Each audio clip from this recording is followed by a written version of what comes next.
ఆ ఇరిగేషన్ మంత్రి అంట, అరే బాబు వాడికి ఏం తెలియదు, వాడు డ్యాన్సులు వేస్తాడు అని మాట్లాడుతున్నాడు. అది యూట్యూబ్లో చూపిస్తాడు, అది నేరం కాదంట. బూతులు తిడతాడు, అది నేరం కాదంట. సినిమా సెన్సార్ చేసి వచ్చిన సినిమా అంటే నేరం అంట. అందువల్ల ఆర్జీవీని లోపలేసేస్తారంట. ఎక్కడ పోతారా లోపలేసి? ఇవాళ అయిపోద్దా? పాపం పండదా? ఇన్ని బూతులు మాట్లాడేటటువంటి మీరు ఇవాళ మా గురించి చెప్తున్నారు. శాసనసభలో ఏమంటారు? శాసనసభలో మొన్న కూడా చంద్రబాబు నాయుడు గారు మాట్లాడేటప్పుడు మాట్లాడారు, చాలామంది చూశాను నేను. ఇప్పుడు ఎందుకులే అన్నీ. ఈ సీమరాజు ఒక ఆయన వచ్చాడు, అంతకుముందు ఇంకో రాజు గారు ఉండేవాడు, గుర్తుందా మీకు? మా పార్టీనే, మా పార్టీలో గెలిచాడు, ఎంపీ అయ్యాడు. ఏంటని? రఘురామకృష్ణరాజు గారు. మా కండవా వేసుకునేవాడు. ఇప్పుడు సీమరాజు లాగానే మమ్మల్ని తిడుతుండేవాడు, చంద్రబాబు నాయుడు ప్రోత్సహిస్తూ ఉండేవాడు. ప్రోత్సహించి తెలుగుదేశంలో తీసుకున్నాడు. మమ్మల్ని తిట్టన్నాళ్ళు తిట్టాడు. ఎన్ని తిట్టాడండి అయ్యా? ఎన్ని తిట్టాడు చెప్పండి ప్లీజ్? మీరందరూ చూస్తున్నారు కదా. తిట్టుకోకుండా జగన్మోహన్ రెడ్డిని తిట్టాడే. తిట్టిన అది ఏమన్నాడు తెలుసా మీకు? నేను జగన్మోహన్ రెడ్డి నా ఫ్రెండ్ రాజశేఖర రెడ్డి కుమారుడు, తప్పో రైటో తెలియక వాడు వీడు అన్నా నీకు అన్నాడు స్పీకర్కి ముందు. తిట్టినాను ఆయన ఒప్పుకున్నాడుగా. ఆయన ఇప్పుడు స్పీకర్ చేశావు ఆ రాజుగారిని. మళ్ళీ ఈయనెవరు ఇంకో రాజుగారు వచ్చాడు.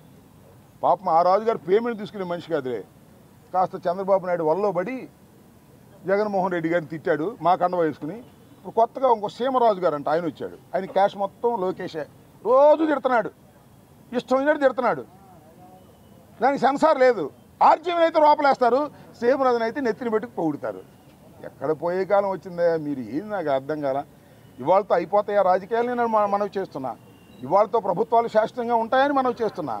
చట్ట ప్రకారం వెళ్ళకపోతే ఎవరైనా మూల్యం చెల్లించవలసిందేననే విషయాన్ని దయచేసి గుర్తుపెట్టుకోమని ఈ సందర్భంగా నేను చెప్తున్నాను. We are going to a legal battle.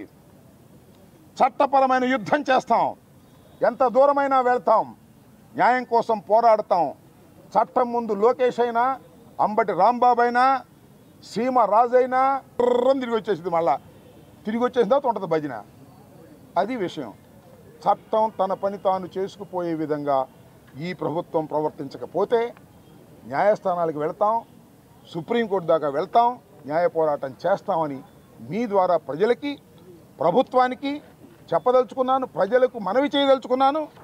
ప్రభుత్వాన్ని, చంద్రబాబు నాయుడు గారిని, లోకేష్ గారిని, రెడ్ బుక్ అధినేతని, writer of the red book, చాలామంది పుస్తకాలు రాశారు చూశారుగా మీరు. ఈ పుస్తకం ఇంత మహానుభావుడు రాసి చెప్పుకుంటారు. రెడ్ బుక్ రాసింది మాత్రం మన లోకేష్ బాబు గారు. ఆయన శాశ్వతంగా రెడ్ బుక్ రచయితగా నిలిచిపోతాడు. ఆ రెడ్ బుక్కే నీకు శాపం కాబోతుందని కూడా ఈ సందర్భంగా నేను చెప్తున్నాను. ప్రజాస్వామ్యంలో పార్టీలు మారతాయి, పద్ధతులు మారతాయి, గుర్తుపెట్టుకో. అది మీరు తెలుసుకోకపోతే మీరేం చేయలేరు. సన్ స్ట్రోక్ కొట్టింది అంతే. ఇంతకుముందు చాలామందికి సన్ స్ట్రోక్ కొట్టింది. చంద్రబాబు నాయుడు గారికి కూడా లోకేష్ స్ట్రోక్ కొట్టేటట్టు ఉంది, ఎర్ర బుక్ స్ట్రోక్. గుర్తుపెట్టుకోమని మనం వచ్చేసి ఇప్పటికే 5 మాసాలు అయిపోయింది. ఇంకెందుకైనా మా మీద కక్ష? అధికారం వచ్చిందిగా మీకు. అధికారులు మంచి పనులు చేయండి అయ్యా, రోడ్లు వేయండి అయ్యా. గుంటలు పుడుస్తూ ఎందుకు రోడ్లు వేసేయండి, ఇంకా బ్రహ్మాండంగా చేయండి. ఆ గ్యాస్ బండ్లు ఇవ్వండి, అమ్మఒడి ఇవ్వండి, ఇట్లా డబ్బులు ఇచ్చే కార్యక్రమాలు చేయండి. మీరు వాగ్దానం చేసి ఇవ్వండి, కొత్త ఏమొద్దు. అయ్యేం చేయరంట, మమ్మల్ని అరెస్ట్ చేసి లోపలేస్తారంట. చూస్తాం, అది కూడా చూస్తాం.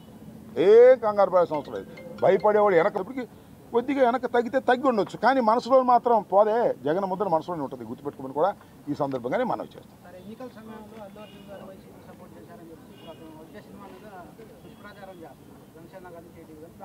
అల్లు అర్జున్ గారి సినిమా మీద ఎంతమంది దుష్ప్రచారం చేసినా అది పార్ట్ 2 కదా.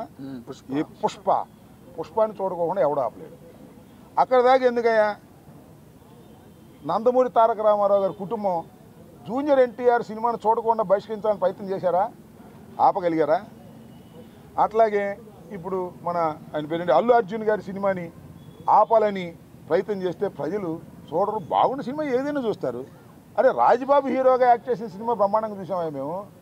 సినిమా బాగుంటే, ఎన్టీ రామారావు గారి సినిమాలు బాగోకపోతే ఫ్లాప్ అయినాయండి. ఏం చెప్తాం? సినిమా బాగుంటే ఎవరైనా చూస్తారు. అరచేతిని అడ్డుపెట్టి సూర్యకాంతిని ఆపలేరు. అదేవిధంగా ఇలాంటి ఎదవపోకళ్ళు పోయి సినిమాని ఆపలేరు అని మరొకసారి నిరూపించేటటువంటి కార్యక్రమం వస్తుంది. అల్లు అర్జున్ అయినా, లేదా జూనియర్ ఎన్టీఆర్ అయినా, లేకపోతే మరొకరైనా సినిమా బాగుంటే ఎవరైనా చూస్తారు, బాగోపోతే ఎవరు చూడరు. నాకు తెలిసి అందరూ ఉవ్విళ్ళూరుతున్నారు. పుష్ప 2 చూద్దాం, దానిలో ఎంత బ్రహ్మాండంగా ఉంటుందని అందరూ ఎదురు చూస్తున్నారు. నేను కూడా ఎదురు చూస్తున్నా. మరీ థియేటర్లోకి వెళ్ళి చూడాలంటే ఇబ్బందిని నేను కూడా పుష్ప 2 ఎలా ఉంటుందో చూడాలని నాకు బాగా కోరికగా ఉంది. ఎందుకంటే చాలా అద్భుతంగా పార్ట్ 1 అద్భుతంగా ఉంది కదా, హాలీవుడ్ స్టైల్లో ఉంది కదా, అందరినీ తలదన్నే విధంగా వెళ్ళాడు కదా అల్లు అర్జును. అందువల్ల బాగా జలసిగా ఉంది కొంతమందికి. మీ జలసి వల్ల మీ కడుపులు పుచ్చిపోతాయి, గుర్తుపెట్టుకోండి. పోయేవాడిని ఎవడో పట్టుకోలేడు, పైకి వెళ్ళేవాడిని.